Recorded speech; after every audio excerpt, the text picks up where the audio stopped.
Good morning, good afternoon.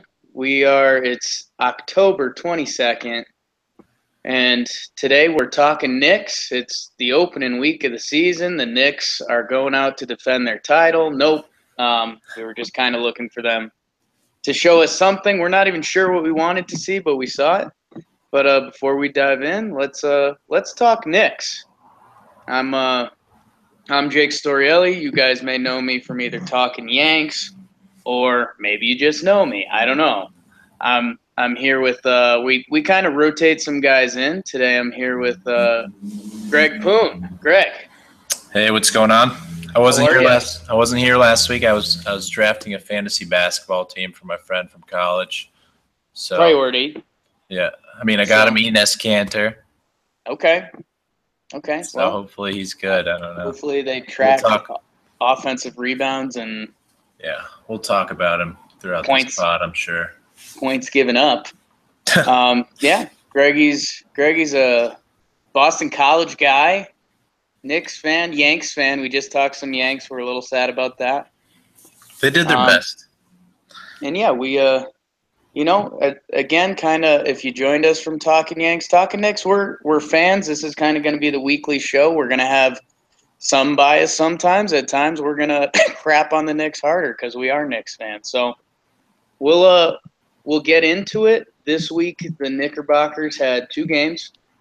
Their opening game was at Oklahoma City, where we just traded Carmelo Anthony to. So that was pretty convenient for the NBA. Yeah, And that's kind of crazy, dude. There was a lot of that. I'm starting to think the NBA. I'm not going to call conspiracy theories, but I mean, like, like the I don't know. Kyrie at the Cavs game 1 of the year.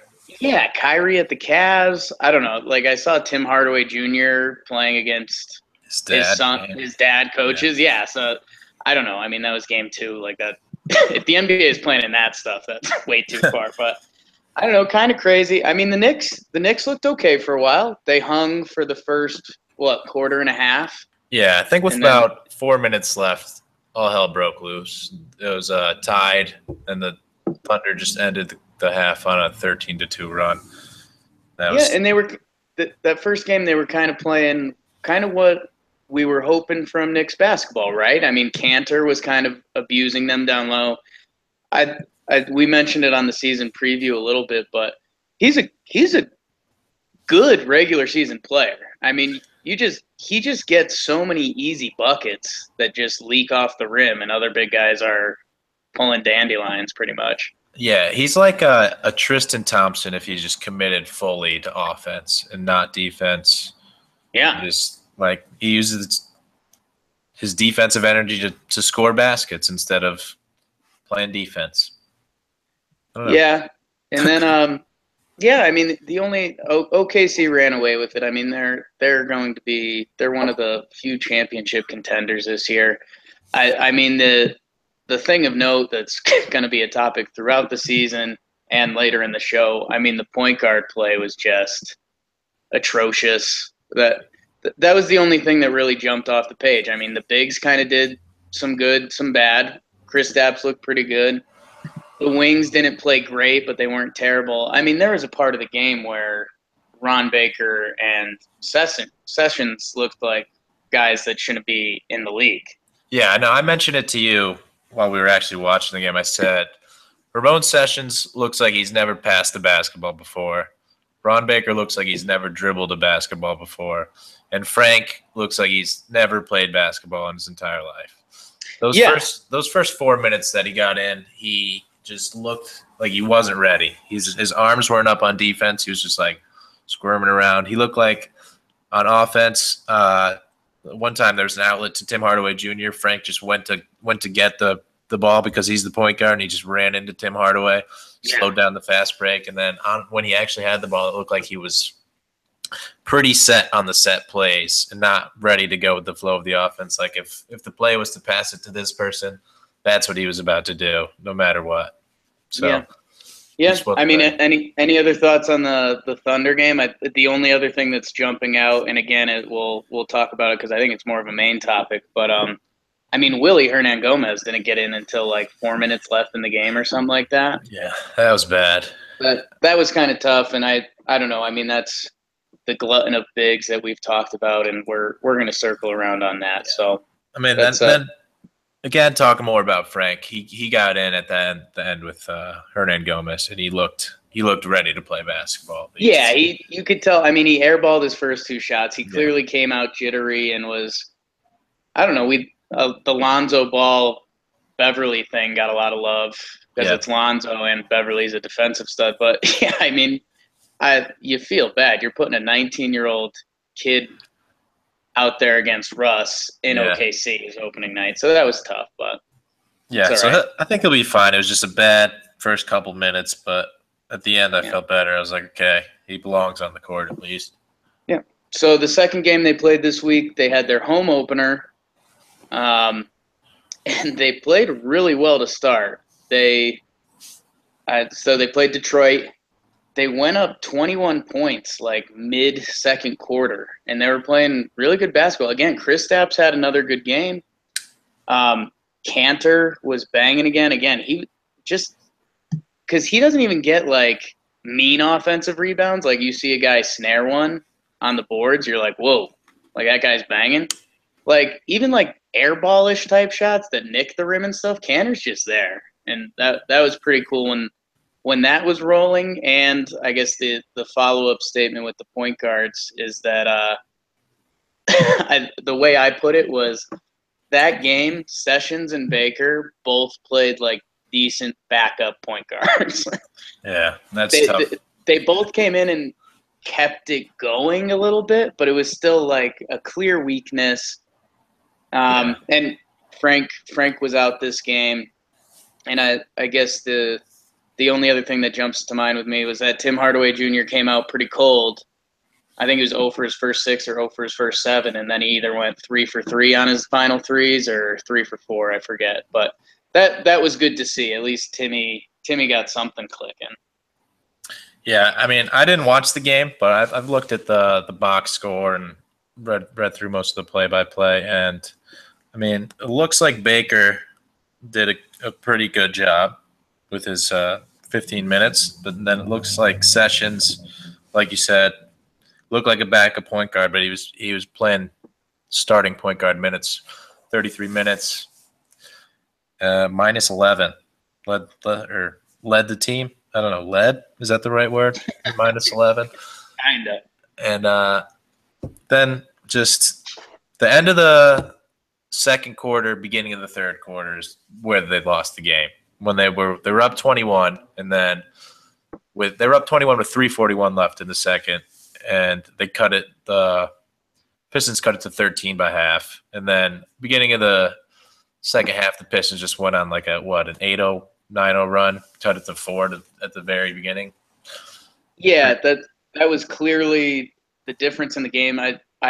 We've been writing kind of post-game summaries, kind of from our opinions. And man, I watched the game this morning because I watched the Yanks live last night. Man, Anthony Tolliver, who he comes up on my list of like, I get it. Like, he's a wing. He plays solid defense. He can do a lot of everything kind of okay. He's annually, if you look at just stats accumulated per minute played, he is just one of the lowest. For whatever reason, he gets 20 to 25 minutes on every team he plays on, and he averages 3-1-1, but the coach loves him because he like hustles and plays defense. The Knicks made him look like Scottie Pippen. He was running around the court. It was just grabbing boards. Like, he was doing like cool passes, which like wasn't – I've never thought I'd say Anthony Tolliver was throwing cool passes, but they got killed on the wing. And so what led me into this, which I didn't know where it would come up, but I'm kind of glad it came up now because it's been one of the biggest things I've been thinking about, is that, you know, the NBA is a game of streaks, right? You just see it happening. When one team gets the momentum, a big part is limiting the other team's momentum. That's just kind of how the NBA is with that many talented people once the ball gets rolling. So then normally a team looks for a stopper. Usually it's their best player or something like that. it's kind of hilarious when teams are in that tough moment. They usually break down and just go, okay, let's go ISO ball, which just fuels the other team pretty much. But the thing that kind of caught me, and I think we're going to see a lot of it during the Knicks season, is that, I say you go to your stopper, and hopefully Porzingis is that for us. Maybe Tim Hardaway Jr. finds a knack in those situations. But I think what's going to lead back to a lot of the Knicks' problem is that point guard play. When the other team starts going, the ball's going to be in our point guard's hands at some point, and that's kind of a bad sign. So I think that's my kind of what to watch for in the coming weeks is when the other teams start getting momentum, the Knicks might, I don't want to say Achilles heel, because I think a lot of things could be their Achilles heel, but I think when other teams go on streaks, it's just going to be ugly. Yeah, and with Porzingis being the best player, he's not bringing the ball up the court. That's the problem with the point guard. With last year, Melo, even if he's playing power forward, you can give him the ball, have him bring the ball up the court, but you're not going to give the ball to a 7-3 guy to bring the ball up the court. You're going to be relying on your point guard a lot. And unless Tim Hardaway Jr. starts showing more, and I'm sure they'll give him the keys to the kingdom eventually anyway, so they'll be bringing it up. But you'd like to see a point guard just, I don't know.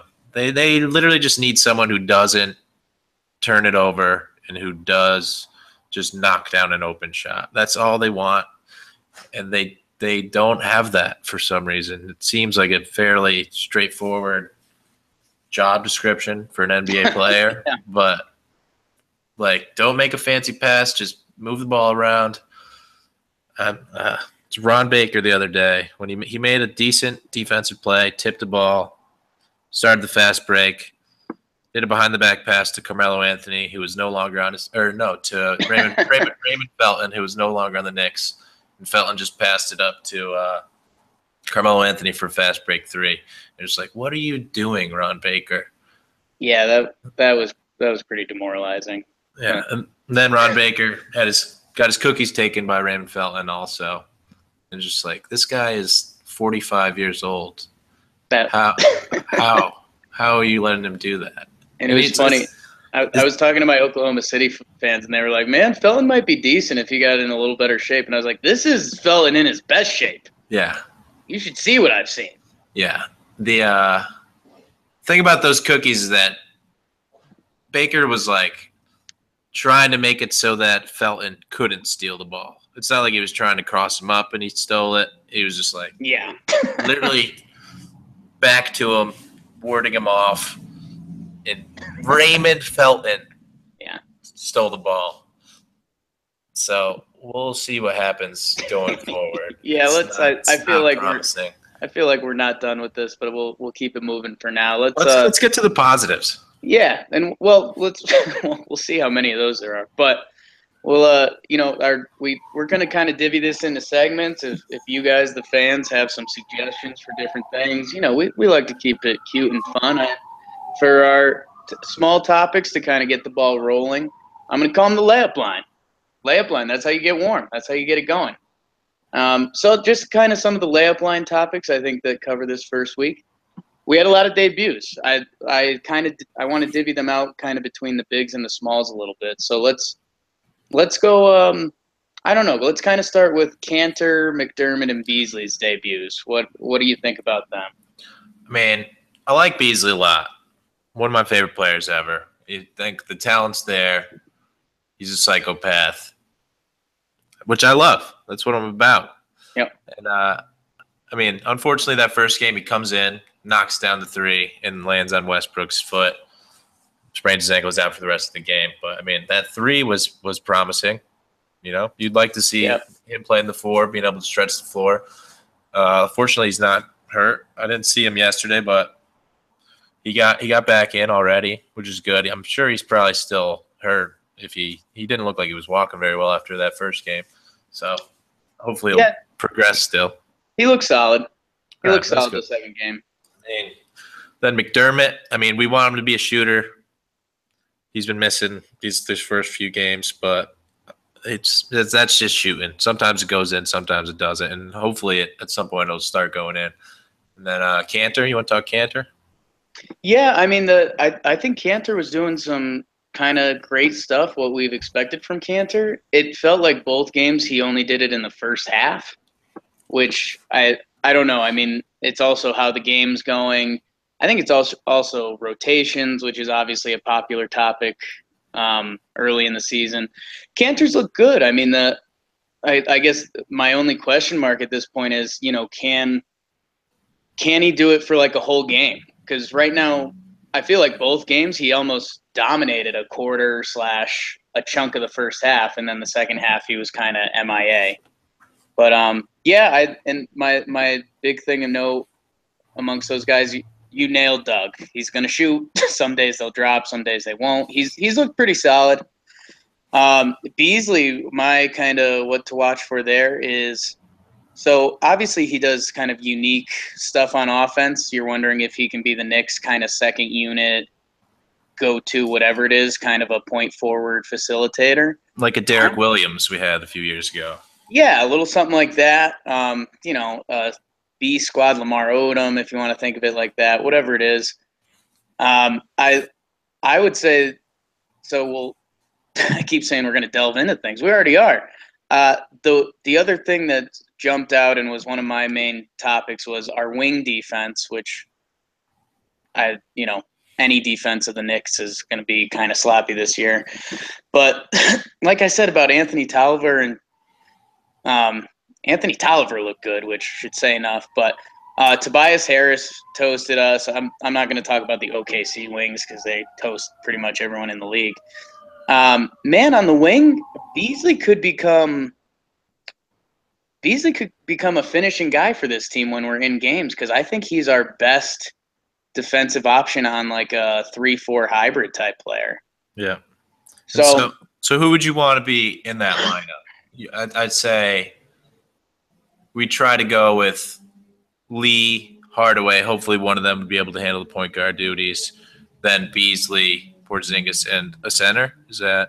Yeah, something like that. Yeah, I think the Knicks, at a certain point, you have to live with your best players on the court. Bold strategy there. You either Cantor, O'Quinn's been playing great, Hernan Gomez. That the end of the game, partially, a couple positions come down to feel. Whoever's having a day. Yeah. They could start doing offense, defense stuff. So we'll see. That we'll segue that into, and then I kind of went backcourt, but I left out a very notable name because he's coming up next. But Sessions and Tim Hardaway Jr. debuts. What do you got on them? I mean, Sessions, thumbs down. Just he's a backup point guard. That's what he is. And when you put a backup point guard as your starting point guard, you notice it. There's a reason that he was on the Hornets bench last year, a team that didn't make the playoffs, and he should not be starting ever. I'd say 29 other teams in this league are aware of that, and they have addressed their point guard situation accordingly. Unfortunately, the Knicks are not one of those teams. And then, I mean, Hardaway, he's good. We know he's good. It's there. He just had a couple off games. I mean, he's made some shots. He's missed some open ones, but, I mean, that happens. He's just it wouldn't be as noticeable as if we were in the middle of the season already. You have a couple bad games, but if you start the season with a couple bad games, then people are starting to talk. But that just happens. He's a good player. He'll be there. He'll start hitting his shots, and then hopefully he'll be a good compliment to Porzingis. Yeah, I mean, Tim Hardaway Jr. at the end of that second game looked like what we signed up for. I mean, obviously expecting 3 of 3 or 3 of 4 from 3 is too high, but Tim Hardaway Jr. is going to be good. The question kind of is like, how good is he going to be? Is he going to be 14 points per game? Is he going to be 18 points per game? So we'll see. And yeah, Sessions you pretty much pegged. I will say in the second game he looked better, but I mean, just not I mean, not a threat at all. It's like what part of Ramon Sessions' game do you fear? Like defense, driving, passing, shooting? Like no, like he's very okay at all of that, but Yeah. I don't know. There's not one thing that you could say, well, even if Sessions draws a tough matchup, he's going to be solid on defense, or he's going to be swinging the ball. Like he doesn't. I don't know. That's going to bring us right into our mid-range floaters. The getting warm and starting to take your shot. Everyone loves a good mid-range floater, and it's Frank Nitti. So Frank Ntilikina made his debut. He got hurt in practice, and he's already been nicked up. I'll start it off. He obviously was shook in that first game, which is more than fair. And then he came in and he looked a little more respectable, and then he rolled his ankle again. I don't know. Again, what could you really expect from him coming in? I think it's much more realistic what happened than if he came in and put up even a 12-5. Yeah. So I mean, when your expectations are there, it is what it is. At this point, you just want to see him get healthy, and you kind of want to see his identity start to form, right? Just how I talked about Sessions. Sessions doesn't have a go-to anything right now. I think at the end of the year, if you could look at Frank and say, wow, he's either had some good passes, or his shot's pretty decent, or he's doing good stuff on defense. I think that's kind of what you're looking for, but we'll see if we get there. Yeah. I mean, he is so young. I mean, we knew this when we drafted him. We knew he was a long-term prospect, so we weren't ready. We didn't think this was going to be a 20-point debut from Frank. So I liked his size. He's a big guy. He's got long arms. He's skinny. He's going to put on some pounds in the next couple of years, but that happens to every Porzingis was a tiny guy when he got here. He's built now. And so he's going to take some time. We know that. Hopefully he develops his shot. Doesn't airball every single time this year. I mean, so far, through 2 games, he's airballed every single shot, which is not what you want. Hopefully we can change that. That was not the goal coming into the year. Yeah. So, yeah, I like him. I like what we got. He's going to take some time. Not ready to hit the panic button on him. He was shook, like you said, game 1. Just get some nerves out. He'll be fine. Yeah, at this point, it's kind of get him 100% healthy. He's already dipped his toe in the water. Let's, don't give him too much. Let's see what he's got naturally, and then kind of evolve from there. Yeah, you'd like to see him playing like 20 minutes per game, maybe after game 20. Try to get him up to there. These first 20 games, I don't think he's going to be there yet. He's probably just going to be where he is right now. Yeah, that's obviously one of the big things to watch for the Knicks is how Frank develops basketball-wise, minute-wise, and what goes on with Sessions Baker. Does another body have to be brought in at a certain point? Yeah. I think we need to nip this in the – well, no, we'll – I was going to go on a Ron Baker spiel. We'll catch up to that later. I don't have the heart for I got a good comparison for sure. For Sessions. Sessions is kind of like Chris Carter for the Yankees this season. He's just like, we need a first baseman. We need a point guard. This guy, I guess, but he's bad. He's bad. He shouldn't. He's not good enough to be getting the minutes he is. Yeah, like Chris Carter can hit a home run. We know that, but he shouldn't be getting 5 at-bats a game, 4 at-bats a game. Especially for an ALCS team. Yeah, fortunately. Fortunately, they got rid of that problem. So hopefully the Knicks are able to do the same. Yeah. That's probably why I made the comparison as like a very wishful. Yeah, I think we'll turn that into a borderline hot take. If the Knicks end the year without Ramon Sessions on the roster, I think that'd be okay, which is kind of mean. I don't love saying that.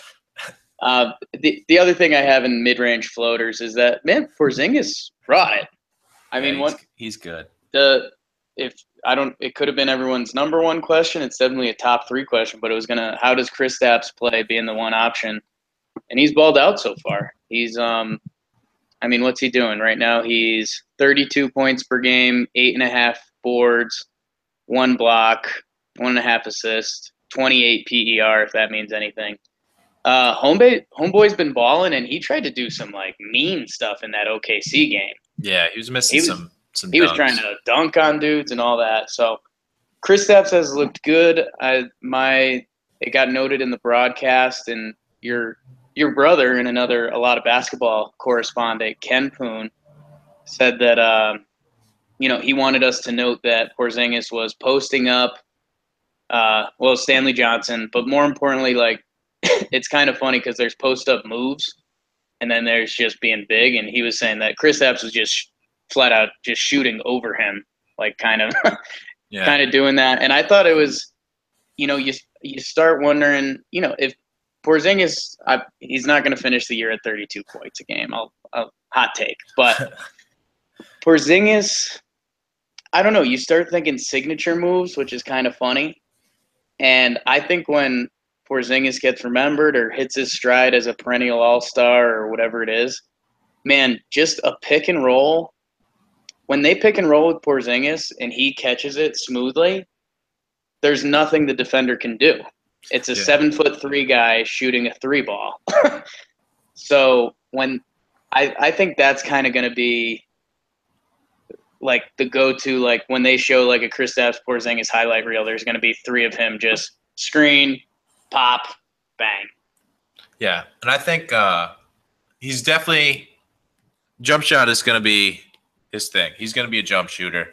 He's going to be one of the best shooters in the game. But game 1, we were seeing him drive a lot, and he was doing a good job. He was finishing at the rim. He had some really nice layups in traffic. So I didn't expect that. You don't expect that from a 7'3" guy being able to get through the lane and finish somehow. But he was able to do that. I was surprised. I'm happy to see that. I want to see him. I know last year a lot of the time he was working on his like post up, fade away, post up turnaround jumper, and it was bad last year. I haven't really seen it this year. Hopefully he's still committed to that. Basically like his version of the Dirk shot where it's unguardable. So hopefully he works into that. He's going to be catch and shoot. I think he's going to be dominant.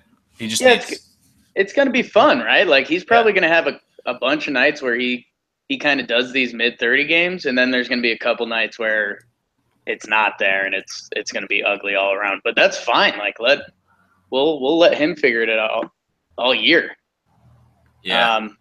I would say, and the other thing on that, I mean, that's probably another next step for him is getting to the free throw line a lot because he's a good free throw shooter. And you look at the top free throw shooters in the league, well, minus like guys like Drummond and DeAndre Jordan, attempt-wise, like it's a lot of the best players. I mean, James Harden gets a free like 15 points per game.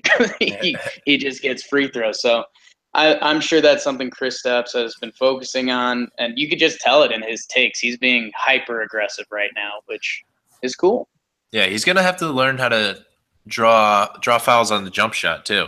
Like we're saying, yeah. I know Dirk was good at that. You get him with the pump fake, kind of lean in a bit, and then you still get like a pretty good look. You get hit, but you shoot it still. He got Stanley pretty good. It was pretty. Stanley gave him like a big bump, like the whole crowd gave like a whoa, like you kind of got to call that when they threw it to Porzingis in the post, and they didn't. And then so Porzingis went all right, and he posts him up, and he did just that. He got Stanley's arms right there and did the Durant rip move pretty much, and he got an and one. So that was pretty cool. Nice, good to hear. Kristaps, good. So part of one of our closing for the main topics right now, I named it the dagger just because I don't know, I was trying to think of something at the end of the game. Like my second best idea was called drawing up the play because that's an important part of it, and I was like, that's the biggest loser thing I've ever heard. So if you guys have a better term than the dagger, send it over. But this was funny, especially when we did Talking Yanks this year. It was kind of funny because I'd say every 1 out of 4 weeks there was like an injury or a trade and something that you're like, okay, this is the big topic we have to discuss. For a lot of weeks, kind of the main topic is like, was what are we? Yeah. And I didn't want to put the Knicks there, especially after 2 games. But I I literally did list it as what are the Knicks? And I guess more so reactionary wise, like the Detroit game, they blew a 21-point lead, which I don't like, but I kind of like that they lost. Like at the end of the day, we're still playing for a lotto pick this year. Should we be happy win lose all year? Like is that like the most optimistic thing ever? Like where should we be on this? Yeah, I mean, I would never root against the Knicks in a game, but when they lost to the Thunder, I didn't feel like dead inside. Like Right. when your team loses a game, you're like, oh my god, that's the worst. You saw Chris Stapps do some good things. You were like, wow, all right, that was good. Then you saw some bad things. You're like, that wasn't good. But then they lose the game by 20. That's fine. That's fine by me. Not happy about it, but I'm not gonna be upset. And Right. It's a weird mix of emotions. Like I my joke was I actually said it was I wanted the Knicks to start off the year playing kind of okay, just get crushed like during December and January when teams start like fully trying, play decent again like right after the All-Star break and then just fully tank again. Now I think I'm changing that to like I think I need the Knicks winning like one every 3 games. That gets them kind of around their projected record and like winning at the Garden just because that's more fun. yeah, So, but like that's such a crazy mindset. Like I, part of me hates it, part of me likes it. yeah, there's just no expectations this year. With Carmelo Anthony on the team, it was like, nice. Maybe we could get the 8 seed. But I mean, the 8 seed's still bad in the East, but the team that they have right now, there's just not. It doesn't look like they could make the playoffs on That's their a on their best day. that's a great point. That during the Carmelo years, especially with those that like 1.5 seasons, the Knicks were like really good. You kind of kept you had it in the back of your head like, well, if Porzingis takes the jump and Ramon Sessions is actually good at basketball and Tim Hardaway Jr. can score 30 a night, okay, yeah, the Knicks could do something. This year there's just like too many. Yeah, You can't even be hopeful for that really. So yeah. I just don't envision going into the season. I haven't envisioned the playoffs. I haven't thought about it. I just don't think it's a realistic option at this yeah. point, based on trading away your best player for Enes Kanter. It's not. That's the thing that they did. And Bold strategy, Cotton. uh, I gotta go off about the Carmelo trade now, Please. just for a little bit. Please. It looked fine based on like what the available options were, but now that we see Hernan Gomez not getting in the game because we have Enes Kanter, that trade is horrible. That's an absolutely Yeah. terrible trade. You got like the talent level of of player you wanted from a Carmelo trade in Enes Kanter, but that is not the right position. We have a logjam at center. We have three actual centers already, and then our best player is 7 feet 3 inches tall, and we're gonna say that he's not gonna play a center. Are you sure? You might have to play center at some point since you're the tallest person on the team. That's just basketball rules from That's basketball 101. Parks and Rec to whatever. I mean, I'm 5'10". If I'm at the gym, I'm the tallest person. Hey, you're the center. Go post up. Right. That's just happens. So we trade Carmelo Anthony and we get the one position that we don't need, and that hurts. That's hurting because coming into this year, I think a lot of Knicks fans, including myself, were like, all right, we have Porzingis, Hardaway Jr., and Hernan Gomez, and we're going to develop them as our core three going forward. And then game one, you see Hernan Gomez not get into the game until they're losing by 20 with 3 minutes left. And you're like, wow, what's going on? How is this going to affect our future? Is this guy actually the center of the future, as all of us Knicks fans thought, or is he actually sitting on the bench in a game one of the season? Yeah, I made the joke to you live when it was happening that, bold strategy by the Knicks to put in their second best player with only 4 minutes left in the game. Yeah. Because you could feel that way about Willie Hernangomez and not necessarily be wrong. Like, it's Yeah. half joking, but like he's a young Enes Kanter kind of right now. Enes is a little better on the boards, but like Willie's all around game could be much better than Enes Kanter. Yeah, Willie has potential on offense. He was developing a jumper last year. I mean, So he's got Marcus All potential on offense. I'm gonna bring this. So we're gonna do the awards segment. I mean I copied a lot from Talking Yanks because it kind of worked, baby. So we're gonna do our awards. This one was straight thief. I'm gonna do my pride of the Knicks, and I'm gonna choose Kylo Quinn because he's the missing part of the conversation we just had, right? Kylo Quinn, we kind of got, a young talented guy who I think he needed an opportunity to play more, and the way the NBA has developed around him has benefited him. He is now kind of the perfect bench 4-5 guy. He comes in and bangs. Dude, his emotion and stuff in the home game was awesome. He went crazy eyes at one point on the ref. He was freaking out on the bench. He put up, what was it, 16 points in 20 minutes, something like that. Those stats aren't right, but I'll throw them out there. Let me get the actual number. He went 24 minutes, 6 of 7 from the field, 3 of 3 from the free throws. So he had 15 and 7 boards and 3 assists in 24 minutes. And man, here's another guy cutting into Willie's minutes, but you feel it's kind of messed up. You feel like he should, because he has a different game than Willie and Cantor.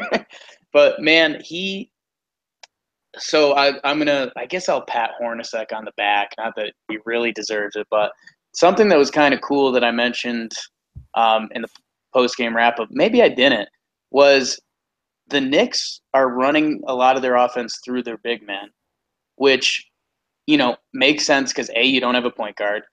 B, Porzingis when Cantor gets the ball, he's a black hole. But usually he puts himself in a position when he gets it, he's in a good spot to operate and do what he does. But O'Quinn, Porzingis, even Willie, I mean, I even mentioned Noah when he gets back, because if you have to give him anything, the guy's a good big man facilitator. They're going to be putting a lot of pressure on the defenses that way, which is going to be interesting to see.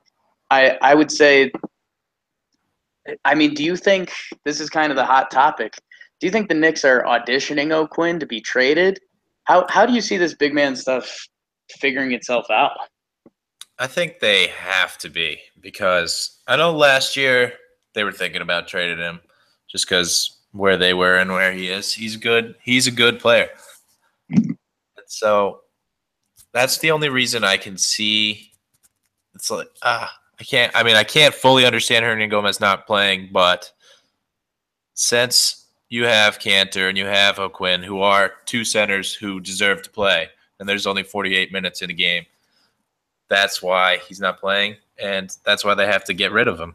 They have to get rid of somebody, and it's either going to be O'Quinn or Hernangomez, but we all believe that Hernangomez is a future face of this franchise, not the face, but one of them.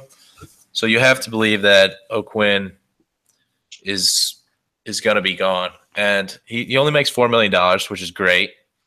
And he's good at basketball. He has the energy. He'd be perfect for a playoff team. And you love the guy. He'd be legit perfect for a playoff team. I mean, energy, big guy off the bench who can get buckets and do his thing. We'll see. I mean, you wonder if it could turn into a salary cap transaction or something like that, where the Knicks can trade him and get a little more assets if they eat some cash somehow or something. It's something to watch for. The tough part about the NBA is, I mean, when do trades start? I mean, teams are still trying to figure themselves out for at least 20 games. Yeah. So, and if we're going to leave Willie Hernangomez on the bench for 20 games, I mean, that just seems like a huge mistake. Yeah, I think last year there was rumors that the Knicks were looking for a first-round pick for Kylo Quinn. So I think that might just be Phil Jackson being Phil Jackson and just thinking that he can get more than he can get, passing on Derrick Rose for Ricky Rubio because he wants some other random guy on the the Timberwolves involved. So I think if they can get a second-round pick from a team, hopefully from one of those, I don't know, top 10 teams, and hope that those teams own a better second-round pick from somebody else. Yeah. So we want to pick basically, I don't know, 40 to 45, hopefully, for O'Quinn. I think that's what you settle for. I think you'd be okay with that. But man, he's kind of been balling. If this is a genius audition plan and it keeps working out, I could see them getting a first easily. Or, like I said, you don't want to strap yourself cap wise because of Kyle O'Quinn. But if you could do like one of those Brooklyn Nets trades where you eat a mad contract, get a player, ideally a point guard, and maybe a first round pick, I mean, that would be absolutely ideal. But so let's trade. Let's get Emmanuel Mudiay. How about that? Man, it ran through my head the other day. I mean, the only thing that I think is not in the Knicks' favor, as I say now, is that they just cut Jameer Nelson, which was a huge sign of faith that they believe in Mudiay. So I'm guessing Mudiay isn't at his low point value-wise within the Nuggets. A couple tough games, maybe we'll see. But I don't know. That would – I mean, he's another young point guard seems like a necessity. Yeah, he's not starting, at least. That's the good thing that we can think. They got Murray and Harris starting right now. Yeah, for the time being. It's kind of funny. You click around games in the league and you see other teams' backup point guards, and you're like, "Wow, I'd kill to have that guy running running the show for the Knicks." Which you have to think it turns into a body at some point. But again, we'll see. Who you got? And I mean, the Nuggets are the type of team who might need a player like O'Quinn too. So hopefully that. I mean, let's mark that down and hope that happens at the trade. Marking that down, hoping that happens. Greg, right. give me your pride of the Knicks this week. I mean, I'm gonna go with the obvious choice. Kristaps Porzingis, just clearly the best player on the team. You see him working on his game, which is good. He's being a leader. He's being aggressive. You see him driving. You see him shooting. You see him doing other stuff, everything, basically. You're not seeing much from anybody else, but he's not getting down. He's just continuing to be aggressive throughout the entire game. Last night, he started, 7 for 7, 19 points. Something like that. You love to see that from your best player. Even when you're having a down year, that's what you want. You want him to develop. The goal this season was to have Porzingis develop into something so that he can lead us to a championship in the future. And it looks like he's doing that. Yeah. He's looked really good, and we talked a little bit because, I mean, every week this year, one of us could say Porzingis is the pride of the Knicks. So It's tough, but this week he actually was because, I mean, man, like you said, this was his first time as the dude. And kind of at the Knicks, there was no one else you could really pick on the Knicks that you said. I mean, O'Quinn balled out pretty good. Kristaps balled out pretty good. Outside of that, I mean, then it kind of drops off to like Cantor, who I said was missing for halves. So and it's tough because our second option is O'Quinn balled out for a backup center. He didn't score 20 points, but he did a good job for a backup center, which shouldn't be a highlight. But unfortunately, that's where we're at. I feel like there's going to be a lot of Knicks highlights like that this year. So another part of the words and the Talking Yanks, we used to do the Yankee Mother Fluffer. For the Knicks, I said we were going to call it the Dolan of the week because the owner, James Dolan, I was picturing the worst Knick thing I could, and that's what popped up in my brain. And I've been flip-flopping a little bit. I like to keep these short and sweet because I don't like to really give the hate. And I'm actually going to split it up right now because it's two things. My initial reaction was Tim Hardaway Jr. just because he had a couple off shooting games. It kind of is what it is. Again, shoot or shoot. This guy's going to shoot a lot this year. He's going to have good nights and bad nights. It's not like he did anything terrible. I'd say the like I mentioned before with wing defense, you'd like to see him take a slight leap there and help out on that end. I think the buckets will come. The other one, I mean, I kind of went this way after looking at the score sheet and kind of we were hoping this guy showed us a little something more this year just because we need it.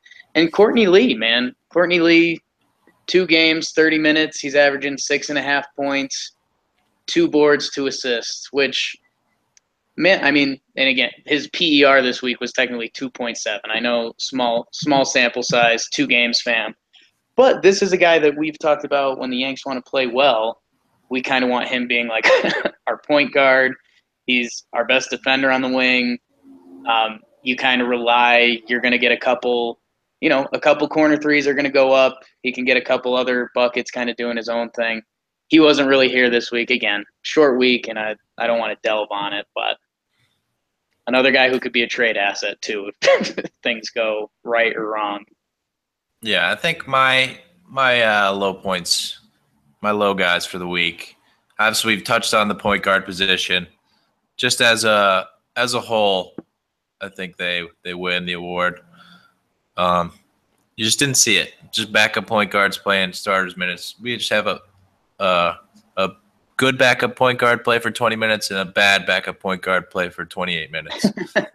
That's the Knicks this year. And then the other guy I think we have to mention is Hornacek.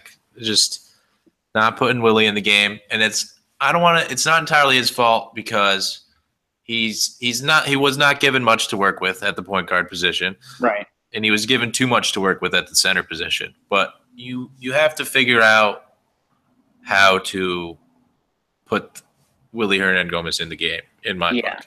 At least for a stretch. He played 4 minutes in 2 games combined. So just put him in like where he put Frank in the first game. He should have put Willie in like that type of minutes. Yeah. At least. And so just see what he's got for those 4 minutes in the first half. Who cares about those 4 minutes anyway? Just get this guy into the game. Or, I mean, try to work out something where you got 2 of those centers, one of them playing power forward. I don't know. Make it happen. I just thought of this, but, he got a DNP coach's decision against the Pistons. And the Pistons are one of the few teams that plays a center basically the whole game nowadays. They go Drummond to Boban, who, again, another potential point guard candidate with Boban. But, I mean, that's tough to see. You have to give him some run. I know it's tough, but we'll see on that. I think. Sorry, you got it. I'm going to move on to Hornacek's defense. Okay. Last year, legitimately horrible. This year, not good so far. I mean, they played the Thunder. Only gave up 107 points or something, which isn't terrible for the Thunder, but they lost by 20, so it was horrible. And then Stan Van Gundy, during an interview, said, I'm not really sure what they were doing. They had Porzingis on Tobias Harris at the most important part of the game. So we just went after that because we got this guy who's absolutely going off, being guarded by a 7'3" guy. This athletic wing being guarded by a 7'3" guy. I know you want Porzingis to be able to do that, but in reality, he's 7'3". He's going to be slow. He's not going to be able to stick with that guy.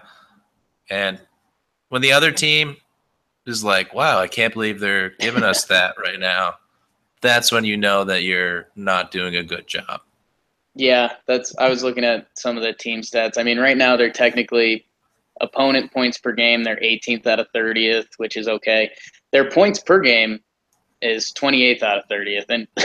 And this isn't a great attitude, but I'd rather see that number flipped. I'd rather see the offense clicking pretty good and the defense getting beat up. But right now it's the defense getting beat up and the offense not doing well. So, and we danced around this earlier because I thought we'd get to it here. We'll do a quick good cop, bad cop on Ron Baker. I'll go good cop because you'll be better at the bad cop. His second game, Baker looked pretty good. His stat line was solid, and he looked, like I said, he looked like a respectable backup point guard for a little bit. He passed the ball around a little bit. it's kind of funny when he starts dribbling and doing something cool. It gets like an ooh and ah from the crowd because he's kind of like a white guy, which is pathetic but true. And the other thing I'll mention it in the good note, and if again your brother kind of mentioned it in his bad note. His defense, he has a defensive skill set. He knows the game. He can anticipate, and he's a hustle guy. So there were a couple. He got a steal and a couple pokes on just a point guard casually doing the rounds around a screen, and Baker kind of cuts it off and jumps in front. So I get where Baker's getting some of the love, but I'll let you go for the rest of it. Yeah. So if you ever read Knicks Reddit, if you go to the blog, the Knicks Reddit page, they love Ron Baker. You'd think that he played defense like Andre Roberson, but you see this guy play in game one, like maybe his first play in the game. Russell Westbrook he's guarding Russell Westbrook, to be fair, but Westbrook didn't just drive past him. He literally just posted him up, took like 3 dribbles to the hoop and made a layup. And it was like, that's not Westbrook's game. Like, I know it's Westbrook, but do something. Try to play defense. He tips some passes, which is good.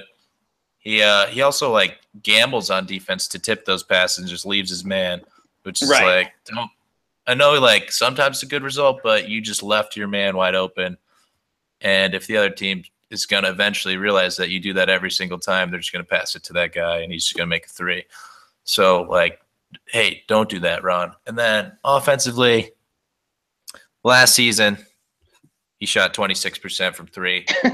This season, he missed his first one. He's made his next 2. Yeah. So he's 2 for 3 on the year, which is an improvement over 26%. He is not a good free throw shooter. He was, 2 for 6 in game 1?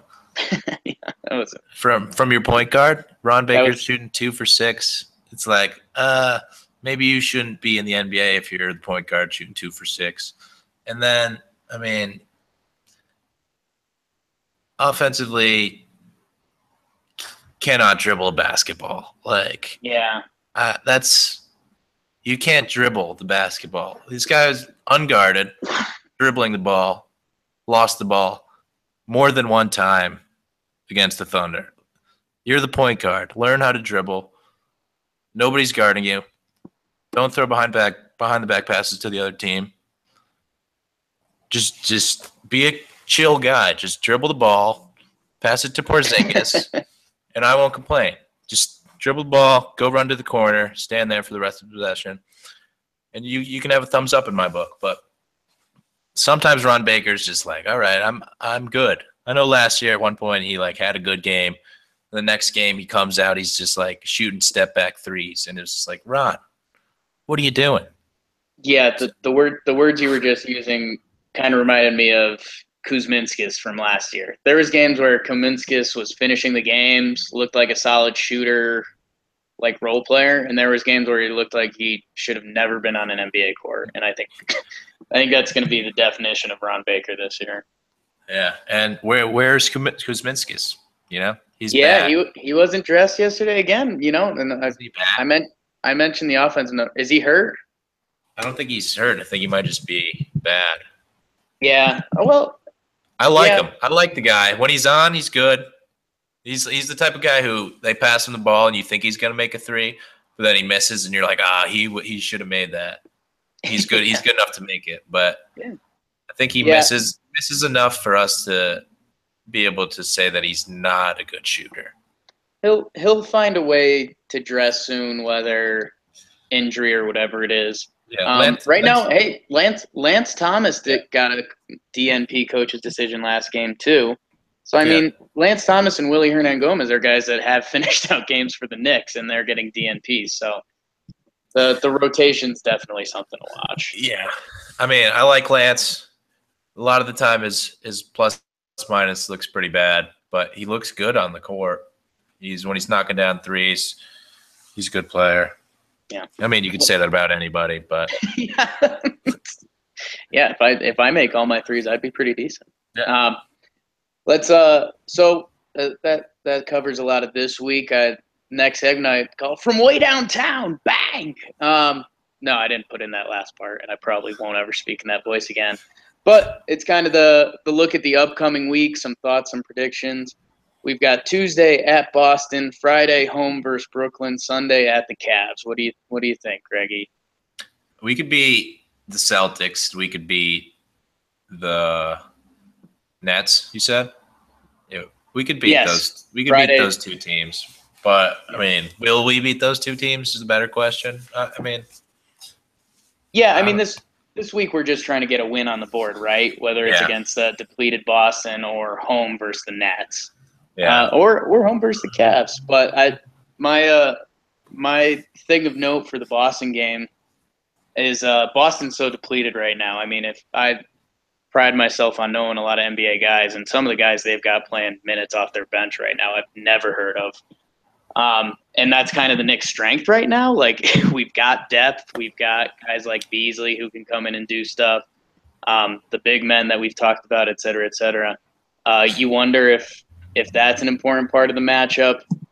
In Boston, they've still got Kyrie and some other guys that play good basketball, so I'm not expecting the win. And, hey, a loss is still okay. But that should be kind of interesting to watch. Yeah, and Celtics won their first game the other day. And leading the charge off the bench was Shane Larkin. Yikes. One of my least favorite players ever. When he was on the Knicks, he was just so bad. And then he went to the Nets, who were legitimately the worst team in the league the next season. And then he went to Europe because he was bad. And now he's on the Celtics for some reason. Because Danny Ainge is like, I guess there's no other players left. The Knicks just signed Ramon Sessions, so there must be no other backup point guards. So let's just get this guy while we can. Yeah, that had to be what happened. So that's the Celtics bench you're talking about, and hopefully, I mean, if we could get Cantor or Hernan Gomez going against that bench, they could put up numbers against the bench. We just tread water against the starters. Then those bench minutes, we could make moves. That could be our move going forward. Think about it, Jeff. I know you're listening. Yeah, Jeff Hornacek. Yeah, I mean, guys getting minutes for the Celtics. Aaron Baines getting a lot of minutes. Daniel Theus, Jabari Bird, Abdel Nader, who I do recognize from Iowa State, but shouldn't be getting big minutes for the team that was expected to win the East. So that'll be neat. Brooklyn, I mean, kind of a toss-up. Both teams want to win and lose. Cleveland is Cleveland. We'll see about that. Cleveland just lost to the Magic by like a lot.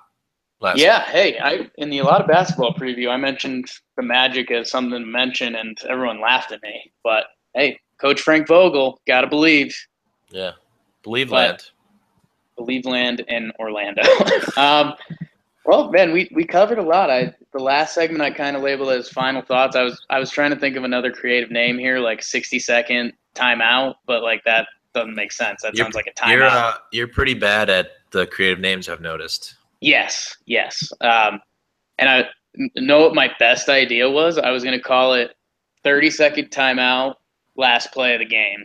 So in my head, it was like, okay, you got 30 seconds to draw up your argument and then like another 24 to execute. But that's like really dumb again. So we'll 1 minute for final thoughts. Just anything that thought was missed. I'll go first because I just made up this segment. No, we covered a lot. I mean, the what to watch for this week is, I mean, I still don't think the point guards are anything to watch. I'd really like to see Courtney Lee and Tim Hardaway Jr. kind of pick up their games. I guess that's what I'll be watching for this week. I know the bigs are going to give us something. Beasley's kind of going to do his thing, whatever that thing is. I'd like to see a big Tim Hardaway Jr. game and Courtney Lee be consistent. How about that? Yeah, I think you got to watch Kristaps Porzingis and just see what he's doing, and then you should also watch Enes Kanter, our second option on the offense. If those guys are going, then the Knicks are going to be a fun team to watch. If not, then it's going to be ugly out there unless Tim Hardaway Jr. is doing something. You're just going to have Ramon Sessions shooting the ball, I guess. Yeesh. You don't want to see that. So continue to watch Porzingis develop. watch Cantor just be a beast on the boards. Loves effort. Watch these effort guys, Cantor and O'Quinn. Those guys are fun to watch, at least, even if the Knicks aren't doing well. You love to see effort.